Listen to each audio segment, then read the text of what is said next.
اعوذ باللہ من الشیطان الرجیم بسم اللہ الرحمن الرحیم رب اشرح لی صدری ویسر لی امری واحلل عقدۃ من لسانی یفقہوا قولی۔ آج انشاءاللہ ہم سورہ قاف کا رکوع نمبر 3 جو کہ اس کا آخری رکوع ہے وہاں سے سٹارٹ کرتے ہیں۔ اعوذ باللہ من الشیطان الرجیم یوم نقول لجہنم هل امتلأت وتقول هل من مزید۔ یوم جس دن نقول ہم کہیں گے لجہنم جہنم سے حل امتلأتی کہ کیا تو بھر چکی ہے، وتقول اور وہ کہے گی حل من مزید کیا کچھ اور بھی ہے۔ اب جیسا کہ ہم سب جانتے ہیں کہ قرآن مجید کی تعلیمات سے ہی پتہ چلتا ہے کہ قرآن مجید عقیدہ آخرت کے اوپر بہت زیادہ زور دیتا ہے، اور خصوصاً جو مکی صورتیں ہیں اور ترتیب کے لحاظ سے جو قرآن مجید کے آخری حصے میں آتی ہیں ان کے اوپر جو ہے نا اس عقیدے کو ثابت کرنے کے لیے بہت زیادہ دلائل دیے گئے ہیں، اور جنت اور جہنم کو ثابت کرنے کے لیے اس کی منظر کشی کی گئی ہے، اور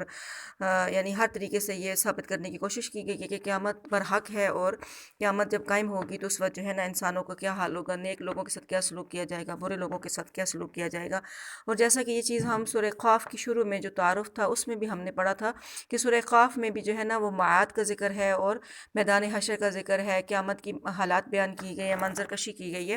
اور حقیقت میں یہ جو اس کا آخری رکوع ہے تو یعنی بہت ہی بہتر طریقے سے منظر کشی اس میں ساری باقی صورت کے مقابلے میں اس میں بہت زیادہ یعنی وہ منظر کشی جو قیامت کا منظر آنکھوں کے سامنے جو یعنی آ جاتا ہے تو وہ اس میں بہت زیادہ درجہ اتم جو ہے نا اس میں بیان کیا گیا۔ اب سب سے پہلی جو آیت ہے جس میں فرمایا کہ ہم جس دن کہیں گے جہنم سے کہ کیا تو بھر چکی ہے، تو وہ کہے گی کیا کچھ اور بھی ہے۔ تو اس سے یہ پتہ چلتا ہے کہ جہنم جیسا کہ اس کے لیے ہم ایک اور آیت کو دیکھتے ہیں کہ قرآن مجید میں سورۃ السجدہ آیت نمبر 13 جو ہے نا آیت نمبر 13 اس میں یہ لفظ آتا ہے کہ لَأَمْلَأَنَّ جَهَنَّمَ مِنَ الْجِنَّةِ وَالنَّاسِ أَجْمَعِينَ، کہ البتہ ہم ضرور بھریں گے جہنم کو انسانوں اور جنوں سے۔ چنانچہ جب اس وعدے کو ایفا کرنے کا وقت آئے گا اور اللہ تعالیٰ کافر جنوں اور انسانوں سے جہنم کو بھر دیں گے، جہنم میں ان کو ڈال کے جہنم کو بھر دیں گے، تو پھر اللہ تعالیٰ جہنم سے پوچھے گا کہ کیا تو بھر گئی ہے، تو وہ جواب دے گی کہ اگرچہ میں بھر چکی ہوں لیکن یا اللہ تیرے دشمنوں کے لیے میرے دامن میں اب بھی بہت گنجائش ہے۔ اسی طریقے سے ایک اور حدیث میں آتا ہے کہ آگ میں جب لوگ ڈالے جائیں گے تو جہنم کہے گی کہ حل میں مزید، حل میں مزید، کہ کیا کچھ اور بھی ہے، حتیٰ کہ اللہ تعالیٰ جہنم میں اپنا پیر رکھ دیں گے جس سے جہنم پکار اٹھے گی کہ بس بس، یعنی اب مزید گنجائش نہیں ہے۔ بخاری شریف میں یہ حدیث موجود ہے۔ اسی طریقے سے ایک اور حدیث میں آتا ہے کہ یعنی ایک اور حدیث میں جنت کے بارے میں آتا ہے کہ جنت میں ابھی جگہ خالی باقی رہ جائے گی تو اللہ تعالیٰ اس کے لیے ایک نئی مخلوق پیدا کر دیں گے جو وہاں پہ آباد ہوگی۔ یہ بھی مسلم شریف میں حدیث موجود ہے۔ تو اس ساری بحث سے ایک بات یہ سمجھ میں آتی ہے کہ ایک تو یہ کہ جنت اور اللہ تعالیٰ کا اور جنت کا مکالمہ کہ یہ کیسے ممکن ہے، تو اس کا جواب یہی ہے کہ اللہ تعالیٰ کی قدرت سے ہر چیز ممکن ہے، وہ جب بھی چاہے کسی بھی چیز کو قوت گویائی عطا کر دے اور وہ بولنے لگ جائے، جیسا کہ قرآن مجید میں اور بہت ساری جگہوں پہ آتا ہے، جیسے سورہ یاسین میں آتا ہے کہ الیوم نختم علی افواہہم وتکلمنا ایدیہم وتشہد ارجلہم بما کانوا یعملون، کہ اس دن ہم ان کے منہوں پہ مہر لگا دیں گے اور ان کے پاؤں اور ان کے ہاتھ اور پاؤں جو ہے نا ان اعمال کی گواہی دیں گے جو کہ وہ کرتے تھے۔ اسی طریقے سے ایک اور جگہ پہ آتا ہے کہ وقالوا لجلودہم لما شہدتم علینا، کہ لوگ جب چمڑے بولیں گے تو لوگ ان سے کہیں گے کہ تم نے ہمارے خلاف کیوں گواہی دی، قالوا انطقنا اللہ الذی انطق کل شیء، تو وہ کہیں گے کہ ہمیں اللہ تعالیٰ نے بولنے کی طاقت دی ہے، انطقنا اللہ الذی، کہ اللہ تعالیٰ نے ہمیں بولنے کی طاقت دی ہے، اللہ وہ ذات ہے جس نے ہر چیز کو بولنے کی طاقت دی ہے۔ تو مراد یہ ہے کہ اللہ تعالیٰ بڑی قدرتوں والا ہے، وہ جب چاہے جس کو بھی چاہے قوت گویائی بھی عطا کر سکتا ہے، ان سے کلام بھی کر سکتا ہے، بات بھی کر سکتا ہے۔ اور جہاں پہ یہ بات کہ اللہ تعالیٰ اس کے اندر اپنا پاؤں رکھ دیں گے تو اس سے مراد یہ ہے کہ یہ علماء کرام اس کو فرماتے ہیں کہ یہ آیات متشابہات میں سے ہے، کہ ہم اس کا جو ہے نا اس طرح اس کے اوپر یقین رکھیں کہ کما یلیق بشانہ، کہ جیسے اللہ تعالیٰ کی شان کو زیبا ہے، جیسے اللہ تعالیٰ کی شان کو سوٹ کرتا ہے اسی طریقے سے اس کا ہاتھ ہے، اس کا پاؤں ہے، اور یہ جو ہے نا آیات متشابہات میں سے ہے۔ تو بہرحال ہمارا اس کے اوپر یہ یقین ہے کہ قرآن میں جو چیز آ گئی یا حدیث میں خصوصاً بخاری و مسلم میں جو چیز آ گئی ہے تو وہ قطعی اور اوتھینٹک ہے، اس کے اوپر ہمیں ایمان لانا چاہیے۔ تو بہرحال جو ہے یہاں پہ اس آیت میں جنت کا وہ مکالمہ بیان کیا گیا ہے کہ اللہ تعالیٰ اس سے پوچھیں گے تو وہ کہے گی کہ کچھ اور بھی ہے، یعنی جہنم اللہ تعالیٰ کے دشمنوں کے لیے اپنے دامن کو بہت وسیع کر دے گی کہ اس کی گنجائش ختم ہی نہیں ہوگی، اور وہ کہے گی کہ جتنے میرے اندر آ چکے ہیں اس سے مزید بھی اگر آ جائیں تو میں ان کو بھی اپنے اندر سمیٹنے کے لیے تیار ہوں۔ اسی طریقے سے اگلی آیت میں آتا ہے کہ وَأُزْلِفَتِ الْجَنَّةُ لِلْمُتَّقِينَ غَيْرَ بَعِيدٍ، قریب لائی جائے گی جنت ڈرنے والوں کے دور نہیں ہوگی، یعنی جنت کو قریب کر دیا جائے گا، وہ دور نہیں ہوگی۔ جیسے بعض روایات میں آتا ہے کہ میدان حشر سے ہی لوگوں کو نظر آنا شروع ہو جائے گا، جو جنت میں جانے والے ہوں گے تو ان کو اپنا جنت کا ٹھکانہ، جو جہنم میں جانے والے ہوں گے ان کو اپنا جہنم کا ٹھکانہ نظر آنا شروع ہو جائے گا۔ اسی طریقے سے جیسے اس کے اوپر جو ہے نا ایک اور اما پارے میں سورہ تکویر میں وہ آیت آتی ہے کہ وَإِذَا الْجَنَّةُ أُزْلِفَتْ، کہ جب جنت کو قریب لایا جائے گا، تو یہی مراد ہے کہ وہیں سے ان لوگوں کو اس کا نظارہ کروا دیا جائے گا کہ یہ آپ لوگوں کا ٹھکانہ ہے، تاکہ وہ ان کے حوصلے مزید بڑھیں اور مزید جو ہے اطمینان قلب ان کو نصیب ہو۔ آگے فرمایا کہ ھذا ما توعدون لکل اواب حفیظ، یہ وہ چیزیں ہیں، یعنی جنت اور جہنم کا جو ذکر کیا جا رہا ہے، جنت کی جو نعمتیں، خصوصاً اس آیت سے پیچھے جو چونکہ جنت کی نعمت کا ذکر آیا تھا تو اس لیے اس میں ھذا سے اشارہ جو ہے نا یہی جنت کی نعمتیں ہیں، کہ یہ وہ چیزیں ہیں جن کا توعدون، تم وعدہ دیے جاتے ہو، لکل اواب حفیظ، ہر رجوع کرنے والے اور یاد رکھنے والے کے لیے۔ اواب سے مراد وہ ہے جو بہت بڑا رجوع کرنے والا ہو، اللہ تعالیٰ کی یاد، اللہ تعالیٰ کو بہت یاد رکھنے والا، اور اللہ تعالیٰ کی جیسا کہ قرآن مجید میں حضرت ابراہیم علیہ السلام کی یہ صفت بیان کی گئی، سورہ ہود میں آتا ہے کہ ان ابراہیم لحلیم اواہ منیب، کہ بے شک ابراہیم علیہ السلام البتہ بہت حوصلے والے اور بہت زیادہ اللہ کو یاد کرنے والے اور اللہ کی طرف رجوع کرنے والے تھے۔ تو اس لیے یہ جنت کی نعمتیں اس کے لیے ہے جو کہ بڑا رجوع کرنے والا اور حفیظ، یاد کرنے والا۔ حفیظ کا لفظی معنی ہے یاد کرنے والا، مراد اس سے یہ ہے کہ اللہ کے احکامات کو یاد کرنے والا۔ حفیظ کا ایک مطلب نگرانی کرنے والا بھی ہوتا ہے، تو اللہ کے احکامات، اوامر اور نواہی، جو اللہ پاک نے جس چیز کا حکم دیا ہے اس کے اوپر عمل کرنا، جس سے منع کیا ہے اس سے بچنے کی کوشش کرنا اور ان کی حفاظت کرنا، نگرانی کرنا۔ تو جو بھی جس کے اندر یہ صفات ہوں گی کہ وہ اواب بھی ہوگا، حفیظ بھی ہوگا، تو یہ جنت کی نعمتوں کا وعدہ ان لوگوں کے لیے ہے۔ من خشی الرحمن بالغیب وجاء بقلب منیب، من خشیہ، جو شخص ڈر گیا، الرحمن، رحمان سے، بالغیب، بن دیکھے، یعنی اللہ کو ہم نے دیکھا ہوا نہیں ہے لیکن اس کے باوجود ہمیں اس کے وعدوں کے پر یقین ہے اور ہمیں اس کے وعیدوں سے ڈرنا چاہیے۔ تو اس لیے یہ اس کی صفت ہے کہ جو بغیر دیکھے، یعنی ایمان بالغیب بھی اصل میں معتبر ہے، اگر دیکھ لینے کے بعد تو ہر بندے کو یقین آ جاتا ہے۔ کہ قرآن مجید میں فرعون کا واقعہ ہے کہ وہ پہلے نہیں مانتا تھا، لیکن جب اس اپنی آنکھوں سے موت کو دیکھ لیا تو اس وقت وہ بھی ایمان لے آیا۔ تو اپنی آنکھوں سے دیکھنے کے بعد تو ہر بندہ ایمان لے آتا ہے، لیکن اصل معتبر جو ہے ایمان، وہ ایمان بالغیب ہی ہے۔ تو فرمایا کہ جو ڈر گیا رحمان سے بن دیکھے، وجاء بقلب منیب، اور وہ لایا ایک رجوع کرنے والا دل۔ قلب منیب سے مراد قلب سلیم، یعنی ایسا دل جو کہ شرک سے پاک ہو، نفاق سے پاک ہو، اللہ تعالیٰ کی نافرمانی سے پاک ہو، بلکہ مکمل طور پہ جو ہے نا وہ اللہ تعالیٰ کی اطاعت کے لیے اپنے آپ کو اس نے تیار کیا ہوا ہو۔ ادخلوها بسلام ذالک یوم الخلود، ادخلوها، تم داخل ہو جاؤ اس جنت میں، یعنی اس سے پہلے یہ لفظ حذف ہے کہ ان سے کہا جائے گا کہ تم اس میں داخل ہو جاؤ اس جنت میں، بسلام، ان سلامتی کے ساتھ، ذالک یوم الخلود، یہ ہمیشہ رہنے کا دل ہے۔ یعنی اب جو قیامت قائم ہو گئی ہے، جنت والوں کو جنت کی نعمتیں مل گئی ہیں، اور اب ان کے لیے یہ بہت بڑے آنر اور اعزاز کی بات ہے کہ وہ جنت میں داخل ہوں گے اور وہاں پہ ہمیشہ ہمیشہ رہیں گے اور کبھی بھی ان کو وہاں سے نکالا نہیں جائے گا۔ لہم ما یشاؤون فیہا ولدینا مزید، ان کے لیے جو بھی وہ چاہیں گے اس جنت میں ہوگا، ولدینا مزید، اور ہمارے پاس مزید بھی ہے، ہمارے پاس مزید نعمتیں بھی ہیں۔ جیسے قرآن مجید میں ایک اور جگہ پہ آتا ہے، سورہ یونس میں آتا ہے کہ للذین احسنوا الحسنی وزیادہ، کہ وہ لوگ جنہوں نے اچھائیاں کی تو ان کے لیے اچھائی ہے اور زیادہ بھی ہے۔ تو مفسرین کرام اس کے بارے میں فرماتے ہیں زیادہ سے کس سے مراد دیدار الہی ہوگا، اللہ تعالیٰ کا دیدار ہوگا، یا جنت کی بہت ساری نعمتیں، جیسے کہ اللہ تعالیٰ نے قرآن مجید میں جنت کی بہت ساری نعمتوں کی اجمالی جھلک تو دکھائی ہوئی ہے، لیکن جیسا کہ حدیث قدسی میں، یعنی ایک حدیث بھی ہے اس کے اوپر جس میں یہ آتا ہے کہ اللہ تعالیٰ نے جنت میں وہ نعمتیں تیار کر رکھی ہیں جو کسی آنکھ نے دیکھی نہیں، کسی کان نے سنی نہیں، اور کسی شخص کے دل میں اس کا خیال بھی نہیں گزرا۔ لہٰذا یہاں بڑے بلیغ انداز میں اللہ تعالیٰ نے ان نعمتوں کی طرف اشارہ کرتے ہوئے فرمایا کہ ہمارے پاس کچھ اور زیادہ بھی ہے۔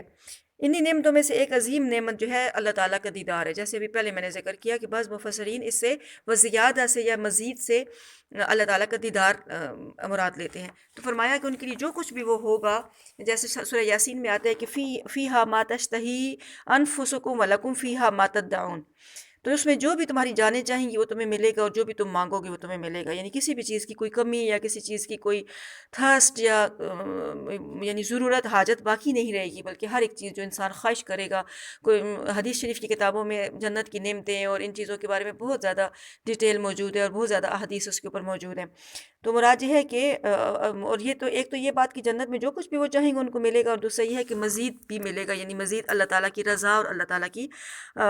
کا دیدار بھی نصیب ہوگا. وَكَمْ أَهْلَكْنَا قَبْلَهُمْ مِنْ قَرْنٍ هُمْ أَشَدُّ مِنْهُمْ بَطْشًا فَنَقَّبُوا فِي الْبِلَادِ هَلْ مِن مَّحِيصٍ. وَكَمْ أَهْلَكْنَا، اور کتنی ہلاک کی ہم نے، قبلہم ان سے پہلے، من قرن بستیاں، ان سے پہلے ہم نے کتنی بستیاں کتنی قومیں ہلاک کر دی. ہم اشد منہم بطشاً، وہ زیادہ سخت تھے ان سے پکڑ میں، یعنی ان سے زیادہ زور آور تھے، ان سے زیادہ طاقتور تھے، ان سے زیادہ پاور میں تھے. فنقبوا فی البلاد، اور انہوں نے شہروں میں نقیب لگائے، یعنی نقب لگائے، انہوں نے چھیدا شہروں کو یا نقب لگائے شہروں میں. حل میں محیص، کیا ہے کوئی بھاگنے کی جگہ؟ تو یعنی یہ مشرکین مکہ کو کہا جا رہا ہے کہ اگر یہ نہیں مانتے تو اس سے پہلے بہت سارے لوگ ہم نے ہلاک کیے. ان بہت سارے لوگوں میں قوم عاد بھی آ سکتی ہے، سمود بھی آ سکتی ہے، مدین والوں کا ذکر بھی آ سکتا ہے. اور یہ جو بتایا گیا کہ انہوں نے شہروں میں چھید لگائے، تو اس سے یہ مراد بھی ہو سکتی ہے کہ یعنی وہ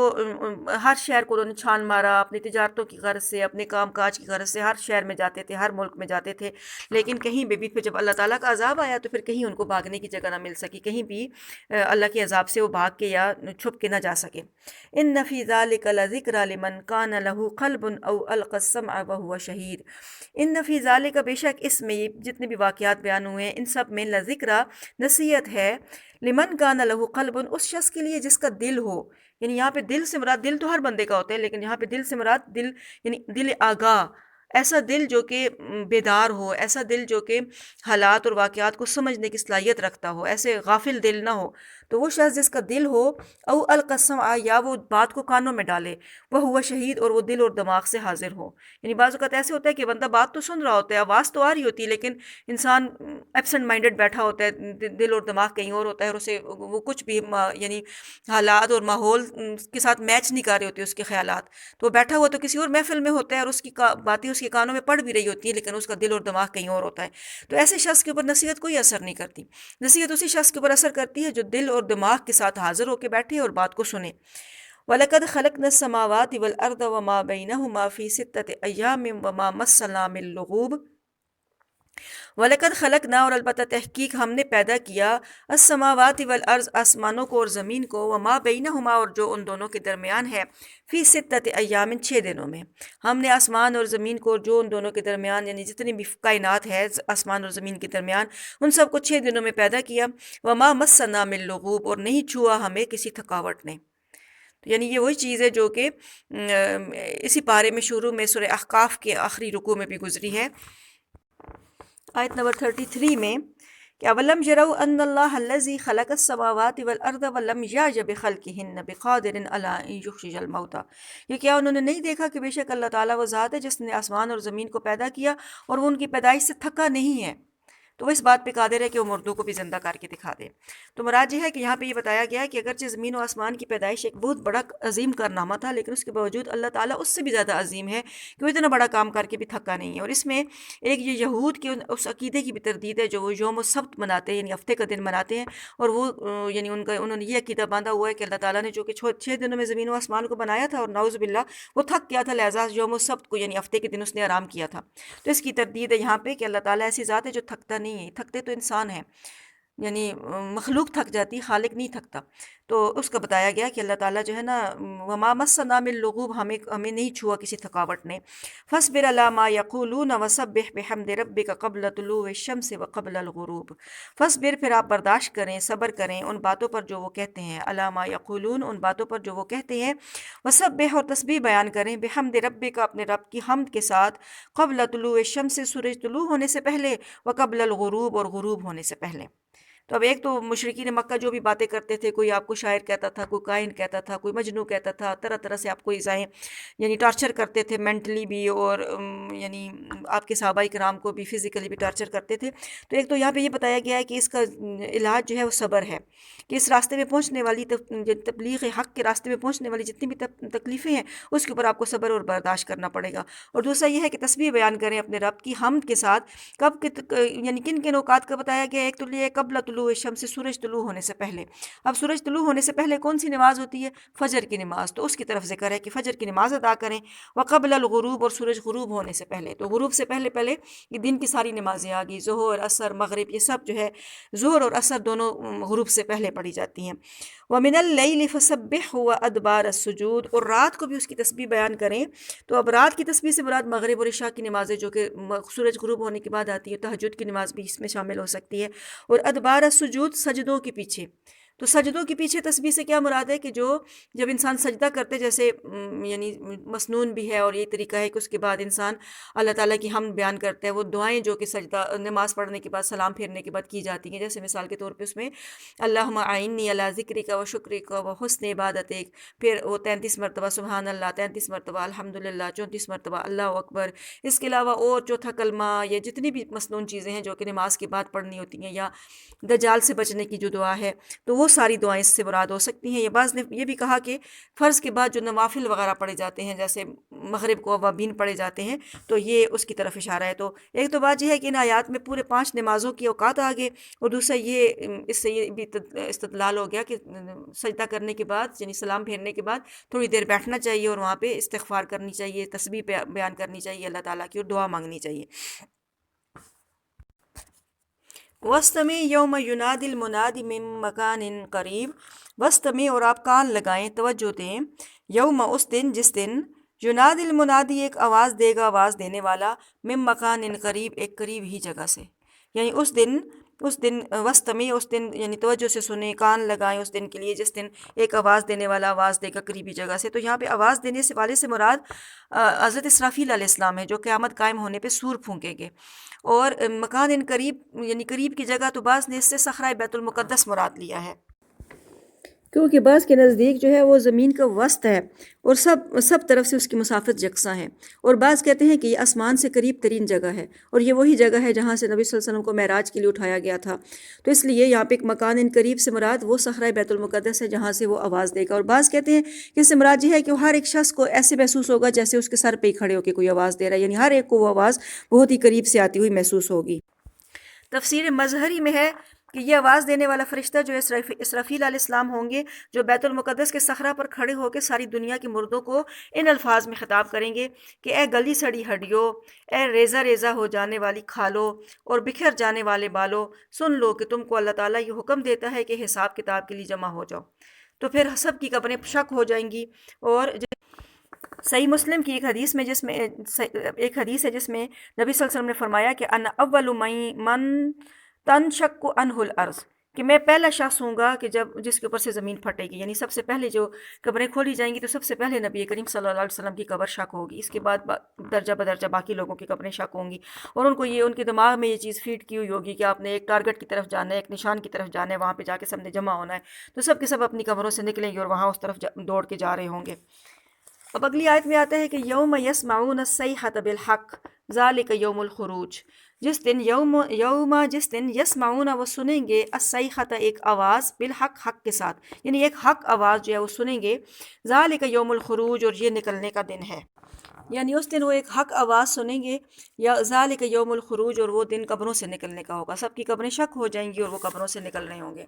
انا نحن نحیی و نمیت و الینا المصیر، بے شک ہم ہی نحیی، زندہ کرتے ہیں، و نمیت، اور موت دیتے ہیں، و الینا المصیر، اور ہماری ہی طرف لوٹنے کی جگہ ہے۔ تو مراد یہ ہے کہ زندگی دینا، موت دینا، اور معاد یعنی لوٹ کے دوبارہ اللہ کی طرف جانا، تو یہ سب اللہ ہی کے اختیار میں ہے، اور یعنی اللہ تعالیٰ ہی